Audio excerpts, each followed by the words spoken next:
వినాయకుడి ముందు గుంజీలు తీస్తే కోరికలు ఎందుకు తీరుతాయో మీకు తెలుసా? ఒకసారి శివుని చూడటానికి కైలాసానికి వెళ్ళటువంటి శ్రీ మహావిష్ణువు తన సుదర్శన చక్రాన్ని పక్కన పెట్టి శివుని ముందు కూర్చొని మాట్లాడుకుంటూ ఉంటారంట. ఆ సమయంలో అక్కడే ఆడుకుంటున్నటువంటి బాలగణేశుడు సుదర్శన చక్రాన్ని తీసుకొని తినే పదార్థం అనుకొని అమాంతం నోట్లో వేసుకొని మింగేస్తాడంట. కొంత సమయం తర్వాత తన ఆయుధాన్ని తీసుకుందామని వచ్చినటువంటి విష్ణువునికి సుదర్శన చక్రం కనిపించదంట. పక్కనే ఉన్న బాలగణేశుడు ఏం వెతుకుతున్నారు అని అడుగుతాడంట. అప్పుడు విష్ణుమూర్తి నా సుదర్శన చక్రాన్ని ఇక్కడే పెట్టాను, ఇప్పుడు చూస్తే కనిపించడం లేదు అని సమాధానం ఇస్తాడంట. అది విన్న బాలగణేశుడు గట్టిగా నవ్వుతూ అయ్యో అది తినే మిఠాయి అనుకొని మింగేశాను అంటాడంట. తన సుదర్శన చక్రాన్ని తిరిగి ఇచ్చేయమని శ్రీ మహావిష్ణువు బ్రతిమలాడతాడంట.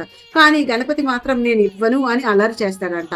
అప్పుడు బాలగణేశుడిని ప్రసన్నం చేసుకునేందుకు కుడి చేతితో ఎడమ చెవిని, ఎడమ చేతితో కుడి చెవిని పట్టుకొని గుంజీని తీయడం మొదలు పెడతాడంట. విష్ణుమూర్తి గుంజీని తీస్తుంటే విచిత్రంగా అనిపించినటువంటి వినాయకుడు విపరీతంగా నవ్వుతాడంట. దాంతో కడుపులో ఉన్నటువంటి సుదర్శన చక్రం నోటి నుండి బయటికి వచ్చేస్తుందంట. అప్పటి నుండి వినాయకుడి ముందు గుంజిని తీసి వేడుకుంటే ఏ కోరికైనా నెరవేరుస్తాడు విఘ్నేశ్వరుడు ప్రసన్నుడై అని అంటారండి. జై గణేష.